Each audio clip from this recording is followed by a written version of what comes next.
आज हम दोबारा फिर लाइव आ चुके हैं। तो अध्याय 6 के ऊपर हम क्लास 6 के ऊपर बढ़ेंगे, आगे चलेंगे। इसमें क्या कह रहा है, नए प्रश्न और नए विचार की अवधारणा क्या है। ठीक है, नए विचार और नए प्रश्न की अवधारणा क्या है। मतलब आप एक मनुष्य हैं तो आपके अंदर प्रश्न और विचार होना वाजिब है। अगर आप नहीं कर सकते तो समझिए आप मनुष्य हैं ही नहीं।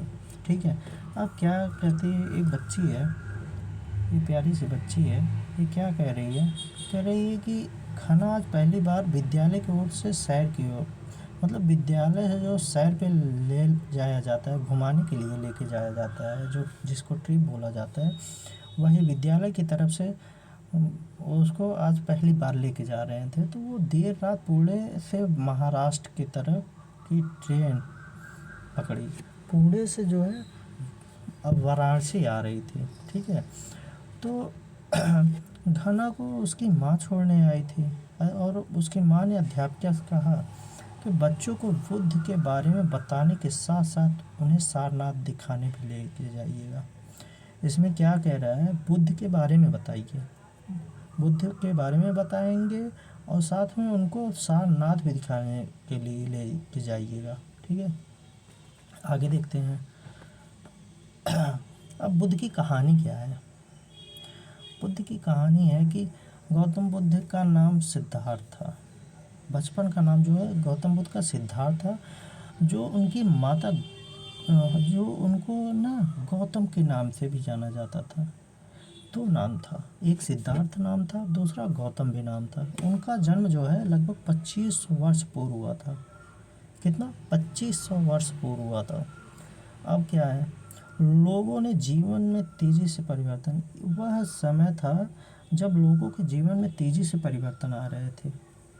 ठीक है, तेजी से परिवर्तन हो रहा था, जैसे कि महाजनपदों के बारे में, जनपदों, महाजनपदों, राजाओं, इन सब के बारे में। ठीक है, हजारों साल बाद फिर से नगर उभर रहे थे। हजारों साल बाद भी जो नगर है वो उभर रहे थे। गांव के जीवन में भी बदलाव आ रहा था। बहुत से विचारक इन परिवर्तनों को समझने का प्रयास कर रहे थे। जो विचारक थे जो इस परिवर्तन को समझने का प्रयास कर रहे थे, ये कैसे हो कैसे रहा है। ठीक है, वे जीवन के सच्चे अर्थ को भी जानना चाह रहे थे। जीवन को जो सच्चाई थी उसके बारे में भी जानना चाह रहे थे। आगे बढ़ते हैं। बुद्ध जो है क्षत्रिय थे। शाक्य नामक छोटे से गढ़ से बुद्ध जो है क्षत्रिय थे। ठीक है, ये क्षत्रिय थे और शाक्य नामक छोटे से गढ़ से संबंध रखते थे। ठीक है, युवावस्था में इन्होंने ज्ञान की खोज में घर के सुखों को त्याग दिया। ठीक है, घर के ज्ञान और किस चाह में, ज्ञान की खोज में। आज हम लोग क्या कर रहे हैं, ज्ञान की खोज ना हो चलेगा, लेकिन घर के सुखों को नहीं छोड़ना है मुझे। आज के डेट में बच्चों का यही सच्चाई है। तो कैसे, तो इसी की एक कहानी कही गई है। कहानी नहीं, एक समझ लीजिए मोटिवेशनल स्पीच है कि काम ऐसा करो कि पहचान बन जाए। जैसा कि आप बुद्ध जी को देख रहे हैं कि आप बुद्ध जी को देख रहे हैं। क्या कहना है कि काम ऐसा करो कि पहचान बन जाए और कदम ऐसा चलो कि निशान बन जाए। और ज़िंदगी हर कोई काट लेता है मेरे दोस्त, ज़िंदगी हर कोई काट लेता है। ज़िंदगी जियो इस कदर की मिसाल बन जाए। ठीक, अब आगे चलते हैं। आगे का क्या है, अतः उन्होंने ज्ञान प्राप्त के लिए स्वयं से रास्ता ढूंढने का निश्चय लिया। ठीक है, स्वयं से रास्ता ढूंढने का निश्चय लिया। उन्होंने पहले बोध गया बिहार में एक पीपल के पेड़ के नीचे कई दिनों तक तपस्या की। ठीक है, जहाँ उनको ज्ञान प्राप्त हुआ। जब तपस्या की कई दिनों तक, तब जाके उनको ज्ञान प्राप्त हुआ। उनको जो है बुद्ध के नाम से जाना जाने लगा। जब ज्ञान प्राप्त हो गया ना, तो उनको जो है बुद्ध के नाम से जाना जाने लगा। ठीक है, और यहाँ से वे वाराणसी के निकट स्थित सारनाथ पहुँचे। कहाँ? वाराणसी के निकट सारनाथ पहुँचे, जो अभी कहानी में बताया गया था। उन्होंने पहली बार उपदेश दिया, वहाँ पे पहली बार उपदेश दिया। और कुशीनारा में मृत्यु से पहले शेष जीवन उन्होंने पैदल ही चलकर एक स्थान से दूसरे स्थान की यात्रा की। पहला उपदेश कहाँ दिया था? पहला उपदेश सारनाथ में दिया था, ठीक है। और फिर वो रुके नहीं, वो टहलते रहे, अपने विचारों को सबको बताते रहे। पढ़ते हैं, बुद्ध ने शिक्षा दी कि जीवन जो है कष्ट और दुखों से भरा हुआ है। जीवन जो है कष्ट और दुखों से भरा है, बात तो सही है। आप कितना भी खुश रहिए, 1 हफ्ते से ज़्यादा खुश नहीं रह सकते हैं। इसके बाद ऐसा हमारी इच्छा, और ऐसा क्यों होता है? हमारी इच्छाओं लालसाओं के कारण। हम अभी पैदल चल रहे हैं, सोचेंगे साइकिल मिल जाए। अब साइकिल पे चलेंगे, सोचेंगे बाइक मिल जाए। बाइक मिल जाएगी, सोचेगा 4 व्हीलर। 4 व्हीलर मिल जाएगा तो सोचेंगे एरोप्लेन मिल जाए। तो कभी जो है इच्छा और लालसा कभी ख़त्म नहीं हो सकता, वो कभी पूरी नहीं होगी। कभी कभी हम जो चाहते हैं वो प्राप्त कर लेने के बाद भी संतुष्ट नहीं होते हैं, ठीक है। संतुष्ट नहीं होते, और जो है अधिक वस्तुओं को पाने की इच्छा हमेशा लगी रहती है कि और अधिक वस्तुएं और पैसा कमा लिया। बुद्ध ने इसको लिप्सा का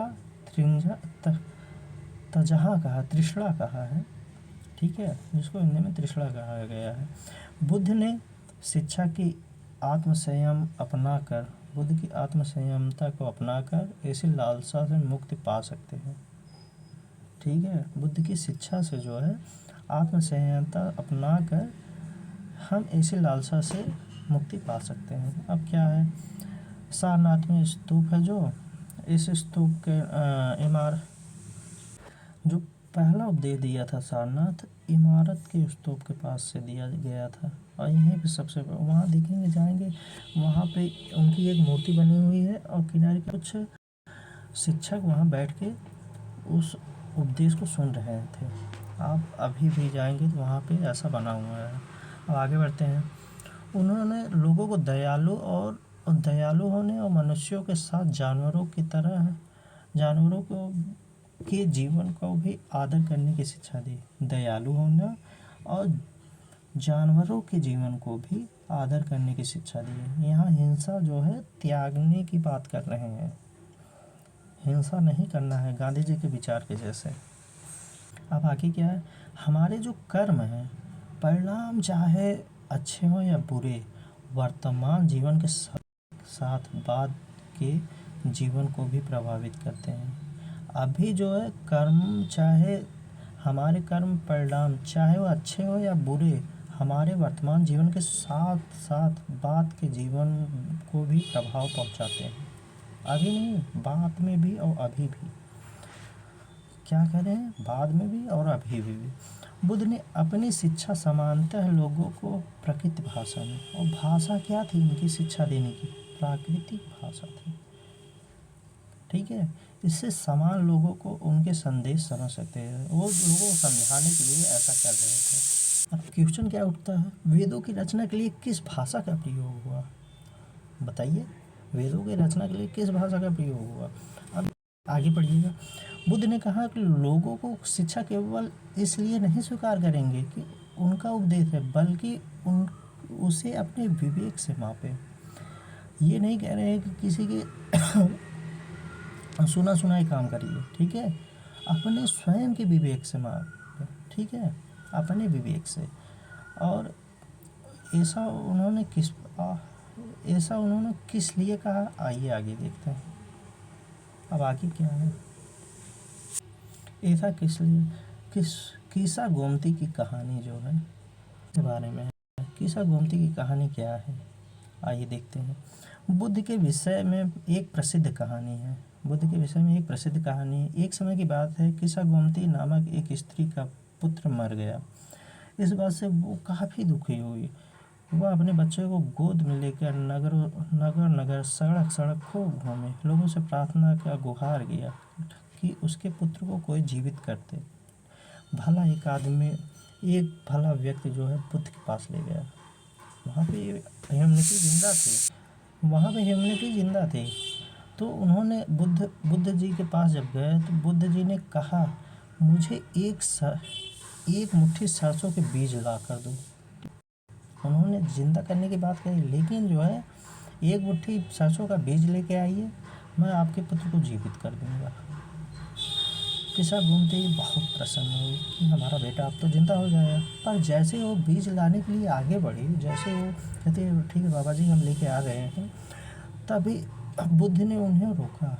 बुद्ध ने उनको रोका और कहा, ये बीज उस घर से मांगो, ये बीज उस घर से मांगो जहाँ किसी की मृत्यु ना हुई हो। ठीक है, ऐसा किस लिए कह रहे हैं कि वास्तविकता ये है कि जिसका जन्म हुआ उसका मृत्यु निश्चित है। इसी वजह से उन्होंने ये शिक्षा देने के लिए कही कि आप एक मुट्ठी जो बीज लेके आएंगे सरसों का, वो ऐसे घर से मांगिएगा जहाँ किसी की मृत्यु नहीं हुई होगी।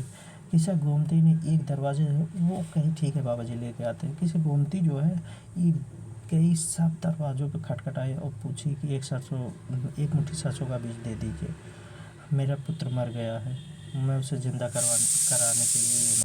तो कि सभी लोगों के दरवाजे पे गए, लेकिन जब उसने कहा कि आपके घर में किसी की मृत्यु तो नहीं हुई है, तो किसी के पापा, किसी के बाबू, किसी के दादी, किसी के दादा परदादा, ऐसे लोगों में वहाँ पे पाया गया कि मृत्यु हुई थी। ठीक है, ये कहानी है। तो बुद्ध जो थे दुखी माँ को क्या शिक्षा देने की प्रयास कर रहे थे। शिक्षा यही थी कि जिसका जन्म हुआ उसका मृत्यु निश्चित है। अब आगे देखते हैं, जिस समय बुद्ध उपनिषद के बारे में क्या कहा है, उसके बारे में जानिए। उपनिषद में ये है, जिस समय बुद्ध उपदेश दे रहे थे उसी समय उससे भी थोड़ा पहले दूसरे अन्य चिंतक भी कठिन प्रश्नों का उत्तर ढूंढने का प्रयास कर रहे थे। उनमें से कुछ मृत्यु के बाद के बारे में जीवन के बारे में जानना चाह रहे थे, जबकि अन्य यज्ञों की उपयोगिता के बारे में जानने के लिए वो उत्सुक थे। इनमें से अधिकांश चिंतकों का यह मानना था कि विश्व में कुछ तो ऐसा है जो अस्थायी है और मृत्यु के बाद भी बचा रहता है। उन्होंने इसका वर्णन आत्मा तथा ब्रह्म अथवा सार्वभौम आत्मा के रूप में किया। जो बुद्ध जी हैं उन्होंने क्या कहा, इसका वर्णन जो है आत्मा, ब्रह्म अथवा सार्वभौमिक आत्मा के रूप में किया है। वे मानते थे कि अंततः आत्मा ही एक ब्रह्म है, आत्मा ही एक ब्रह्म है। आगे बढ़ते हैं। इसमें क्या है, भारतीय सांख्य दर्शन की 6 पद्धतियाँ खष्ट दर्शन के बारे में है। इसमें क्या है, खष्ट दर्शन के बारे में यहाँ पे बताया गया है। सदियों से भारत द्वारा सत्य की बौद्ध खोज का प्रतिनिधित्व दर्शन ही 6 शाखाओं ने किया था। ये वैश्विक न्याय, सांख्य, योग, पूर्व मीमांसा और वेदांत या उत्तर मीमांसा के नाम से जाने जाते थे।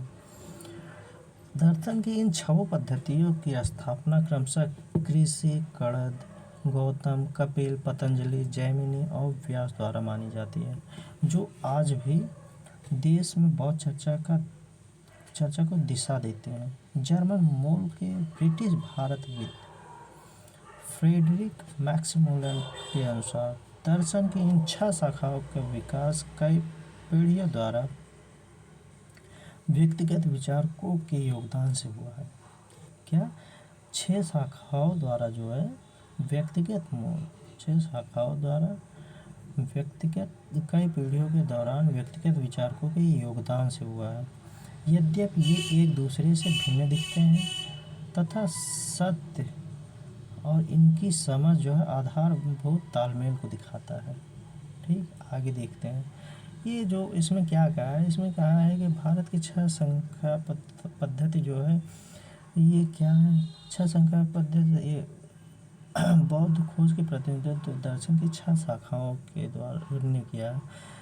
ये वैशेषिक न्याय, सांख्य, योग, पूर्व मीमांसा, वेदांत उत्तर मीमांसा के नाम से जानते थे। ये 6 पद्धतियों की स्थापना कौन किया है? क्रमशः ऋषि गणद ने, गौतम, कपिल, पतंजलि, जैमिनी और व्यास द्वारा की गई है। इसमें बौद्ध चर्चा की दिशा देते हैं। और जर्मन मैक्स मुलर जो है, Bharat British Friedrich Max Muller के अनुसार जो है, दर्शन की 6 शाखाओं का विकास कई पीढ़ियों के दौरान व्यक्तिगत विचारों के योगदान से हुआ है। यहाँ पे व्यक्तिगत विचारकों के योगदान से हुआ है। यद्यपि ये एक दूसरे से भिन्न दिखते हैं, तथापि सत्य की इनकी समझ में आधारभूत तालमेल देखने को मिलता है। ठीक, अब आगे देखते हैं। अब आगे क्या कहे हैं? ऐसे कई विचारों का संकलन उपनिषदों में हुआ है। कई विचारकों का संकलन जो है उपनिषदों में हुआ है। आगे देखते हैं क्या है। उपनिषद उत्तर वैदिक ग्रंथों का हिस्सा है।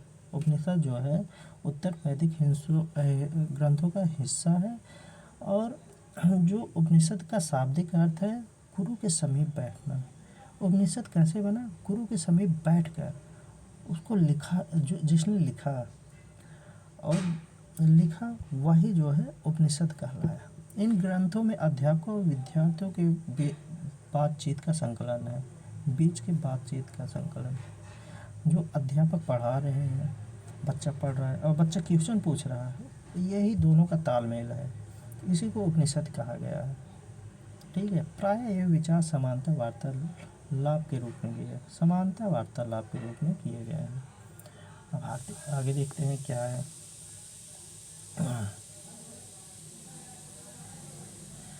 अब बुद्धिमान भिखारी जो है, एक बुद्धिमान भिखारी है। ये वार्ता छंदोग्य उपनिषद नामक प्रसिद्ध उपनिषद की एक कहानी पर आधारित है। शौनक व अभिप्रताड़ित नामक 2 ऋषि सार्वभौम में आत्मा की उपासना करते थे।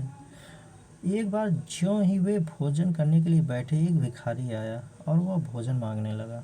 शौनक ने कहा, हम तुम्हें कुछ नहीं दे सकते।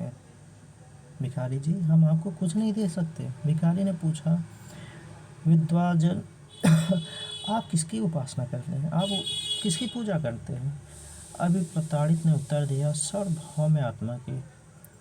तो भिखारी कहता, ओ, इसका मतलब आप जानते हैं, यह सार्वभौम आत्मा संपूर्ण विश्व में विद्यमान है। संपूर्ण विश्व में, सार्वभौम में मतलब संपूर्ण विश्व में, विश्व के बाहर भी ये विद्यमान है। ऋषियों ने कहा, हाँ हाँ, हम जानते हैं। भिखारी ने फिर पूछा, अगर यह सार्वभौम आत्मा संपूर्ण विश्व में विद्यमान है तो मेरे अंदर भी विद्यमान है। तो मैं कौन हूँ? मैं इस विश्व का एक भाग ही तो हूँ। मैं कौन हूँ? इस विश्व का एक भाग हूँ और मेरे अंदर भी विद्यमान है सार्वभौम आत्मा में मैं हूँ और मेरे अंदर भी विद्यमान है। इससे वो युवा ब्राह्मण जो है कहते हैं, इस बात से सहमत होते हैं, बोलते हैं, तुम सत्य बोलते हो। इसीलिए हे ऋषि, मुझे भोजन न देकर आप उस सार्वभौम आत्मा को भोजन देने से मना कर रहे हैं। भिखारी की बात में सच्चाई जानकर ऋषियों ने उन्हें भोजन दे दिया। अब भिखारी जो है भोजन पाने के लिए ऋषियों को किस तरह मनाया, अब इसके बारे में आप थोड़ा सोचिए। इसी कहानी में सार छुपा हुआ है। आप एक बार थोड़ा देखेंगे तो आपको पता चल जाएगा। अब आगे बढ़ते हैं। अब इन चर्चाओं में भाग लेने वाले अधिकांशतः पुरुष जो है ब्राह्मण और राजा होते थे। ठीक, कभी कभी गार्गी जैसे स्त्री विचारकों का भी उल्लेख मिलता है। कभी कभी स्त्री, यहाँ पे देखा गया है कि स्त्रियों को भी आने का, सुनने का यहाँ पे साक्ष्य मिल रहा है। गार्गी जैसे स्त्री विचारकों का अगर भी उल्लेख मिलता है। विद्वता के लिए प्रसिद्ध गार्गी राज दरबारों में होने वाले वाद विवाद में भाग लिया करती थी। निर्धन व्यक्ति इस तरह के वाद विवाद में बहुत कम हिस्सा लेते थे। इस तरह का एक प्रसिद्ध अपवाद सत्यकाम जाबाल का है। ठीक है। सत्यकाम जाबाल का नाम उसकी दासी की माँ के नाम पे पड़ा। ठीक। सत्यकाम के मन में सत्य जानने की तीव्र इच्छा उत्पन्न हुई। गौतम नामक एक ब्राह्मण ने उन्हें अपने विद्यार्थी के रूप में स्वीकार किया। वह अपने समय के सर्वाधिक प्रसिद्ध विचारकों में से एक बन गए। उपनिषदों के कई विचारकों का विकास जो है बात के प्रसिद्ध विचारक शंकराचार्य द्वारा किया गया, जिसको हम अगली क्लास में पढ़ेंगे। ठीक है। इसमें क्या है, उस बच्ची को विद्यार्थी के रूप में गौतम जी ने, गौतम ब्राह्मण नामक एक ब्राह्मण था, तो उसे जो है विद्यार्थी के रूप में स्वीकार कर लिया गया। अब आगे हम देखते हैं व्याकरण विधि पढ़नी। अब व्याकरण विधि पढ़ने के बारे में है। इस युग में कुछ अन्य विद्वान भी खोज कर रहे थे। उन्होंने जो है प्रसिद्ध विद्वानों में एक पढ़ने ने संस्कृत भाषा के व्याकरण की रचना की। उन्होंने स्वरों तथा व्यंजनों को एक मिलते हुए क्रम में रख कर उसके आधार पर सूत्रों की रचना की। ये सूत्र बीजगणित सूत्रों से काफ़ी मिलते जुलते थे और इसका प्रयोग जो है उन्होंने संस्कृत भाषा के प्रयोग के नियम जो है लघु सूत्रों के रूप में लिखे। अब आगे देख रहे हैं, इसमें कुछ खास नहीं है, बस यही है कि जब बुद्ध जी थोड़ा इधर उधर टहल रहे थे, अपना खोज कर रहे थे, तो उसी समय जो है पढ़नी भी एक प्रसिद्ध विद्वानों में थे। तो उन्होंने संस्कृत भाषा की व्याकरण की रचना की, जिसमें जो स्वरों व्यंजनों को एक विशेष क्रम में रख के सूत्रों के आधार पर रचना की। ये सूत्र बीजगणित के सूत्रों के जैसे काफ़ी मिलते जुलते थे। ठीक है। अब आगे बढ़ते हैं। अब जैन धर्म के बारे में जानते हैं। जैन धर्म था क्या? जैन धर्म जो है आज से लगभग 2500 वर्ष पहले अंतिम तीर्थकार 24वें, जिसको कहा गया, वर्धमान महावीर ने अपने विचारों का प्रसार किया। इसमें वर्धमान महावीर ने अपने विचारों का प्रसार किया। वज्जी संघ लिच्छवी कुल के एक क्षत्रिय राजकुमार थे। कहाँ के? वज्जी संघ के लिच्छवी कुल के क्षत्रिय राजकुमार थे। संघ के विषय में आपने पिछले अध्याय में पढ़ा। ठीक है। 30 वर्ष की आयु में उन्होंने घर छोड़ दिया और जंगल में रहने लगे। 12 वर्ष तक उन्होंने कठिन एवं एकाकी जीवन व्यतीत किया। इसके बाद उन्हें ज्ञान प्राप्त हुआ। कहाँ? 12 वर्ष तक उन्होंने कठिन एवं एकाकी जीवन व्यतीत किया, अकेले जीवन व्यतीत किया, तब जाके उन्हें ज्ञान प्राप्त हुआ। और किस आयु क्या थी? 30 वर्ष की आयु थी। ठीक है, 30 वर्ष की आयु में। अब उनकी शिक्षा सरल थी और सत्य जानने की इच्छा रखने वाले प्रत्येक स्त्री व पुरुष अपना घर छोड़ देना चाहते थे। उन्होंने अहिंसा के नियमों को कड़ाई से पालन करना चाहिए कहा। अब इसके बाद किसी जीव को न तो नष्ट करना है न तो कष्ट देना है। किसी भी जीव को न तो कष्ट देना चाहिए न ही उसकी हत्या करना चाहिए। ठीक। इसमें जो अहिंसा का पालन जो है सख्त कहा गया है। अब महावीर का कहना था सभी जीव जो है जीना चाहते हैं। महावीर जो कहते हैं सभी जीव जीना चाहते हैं, सभी के लिए जीवन प्रिय है। महावीर ने अपनी शिक्षा जो है प्राकृतिक भाषा में दी।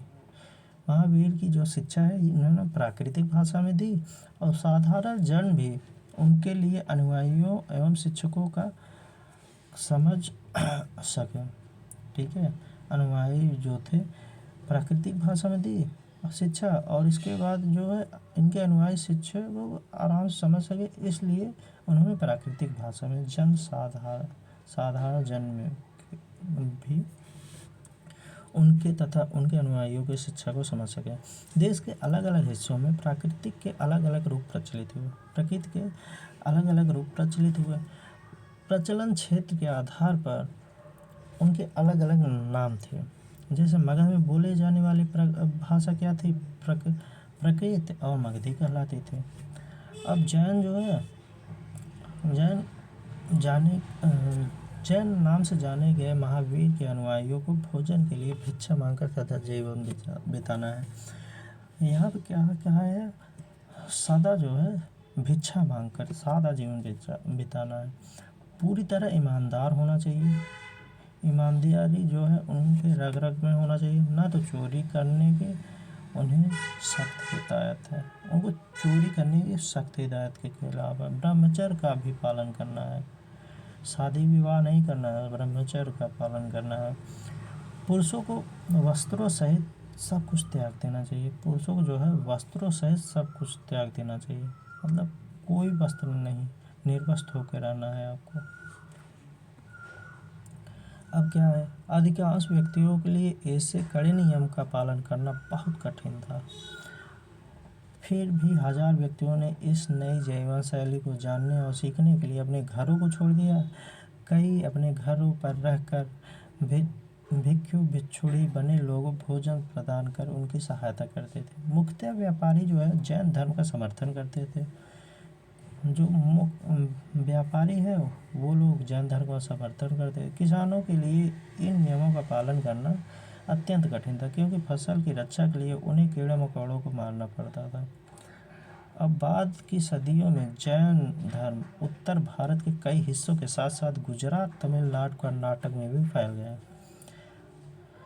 अब इनका जो है जो शिक्षा थी ये और राज्यों में जा रही थी, फैल रही थी। सब लोग सीखने के लिए आ रहे थे। महावीर तथा उनके अनुयायियों की शिक्षाएं कई शताब्दियों तक मौखिक रूप में रही। कई शताब्दियों तक इनकी जो शिक्षा है मौखिक रूप में रही है। सॉरी दोस्त,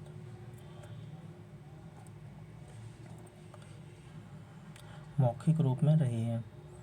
अब वर्तमान रूप में उपलब्ध जैन धर्म की शिक्षा लगभग 1500 वर्ष पूर्व गुजरात में वल्लभी नामक स्थान पर दिखाई पड़ती है।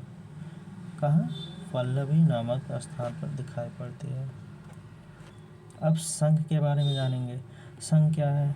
संघ महावीर बुद्ध दोनों का ही माना जाता है। संघ जो है महावीर और बुद्ध दोनों का माना जाता है। घर त्यागने पर ही सच्चे ज्ञान की प्राप्ति होती है, दोनों में समान है ये, घर त्यागना ही पड़ेगा। ऐसे लोगों के लिए उन्होंने संघ नामक संगठन बनाया जहां घर त्याग करने वाले लोग एक साथ रह सके।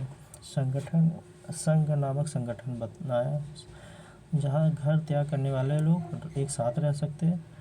और संघ में रहने वाले बौद्ध भिक्षुकों के लिए एक नियम, जो बौद्ध भिक्षुक थे उनके लिए एक नियम बनाया गया, विनय पिटक नामक ग्रंथ में मिले। जो नियम बनाए गए उनके लिए विनय पिटक नामक ग्रंथ में। और इससे हमें यह पता क्या चलता है, संघ में स्त्री पुरुषों के रहने के लिए अलग अलग व्यवस्था थी। सभी व्यक्ति जो है संघ में प्रवेश ले सकते थे। और हालांकि संघ में प्रवेश के लिए बच्चों को अपने माता पिता से, दासों को अपने स्वामी से, राजा के यहाँ काम करने वाले लोग को राजा से तथा कर्जदार को अपने देनदारों से अनुमति लेनी पड़ती थी। मतलब उस समय भी इस विचारधारा को मतलब कहाँ तक सोचते थे। एक स्त्री को इसके लिए अपने पति से भी अनुमति लेनी पड़ती थी। आप जो है अकेले नहीं, आपका जो मालिक है उनसे अनुमति लेके आना है, गार्जियन है उनसे अनुमति लेके आना है। अब आगे देखते हैं।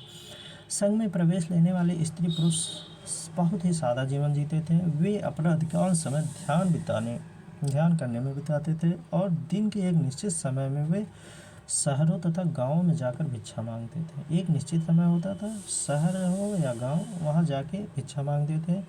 उन्हें भिक्षु या भिक्षुड़ी कहा गया, इसीलिए उनको भिक्षु या भिक्षुड़ी कहा गया। ये प्राकृतिक शब्द है। आम लोगों को शिक्षा देते थे, साथ ही एक दूसरों को भी सहायता करते थे। शिक्षा भी देते थे और एक दूसरों की सहायता भी करते थे। और किसी तरह आपसी लड़ाई का निपटारा करने के लिए वो प्रायः बैठक करते थे। कोई भी लड़ाई हो जाती है उसको ख़त्म करने के लिए वहाँ बैठकें भी हुआ करती थी। संघ में प्रवेश लेने वाले ब्राह्मण, क्षत्रिय, व्यापारी, मजदूर, नाई, गड़िया, दास शामिल थे। मतलब सभी वर्ग के लोग यहाँ पे शामिल थे। संघ में प्रवेश लेने वाले शामिल थे। और आगे बढ़ते हैं। लोगों ने बुद्ध की शिक्षाओं के विषय में लिखा। कुछ लोगों ने संघ में अपने जीवन के विषय में सुंदर कविताओं की रचना की। अब आगे देखते हैं क्या।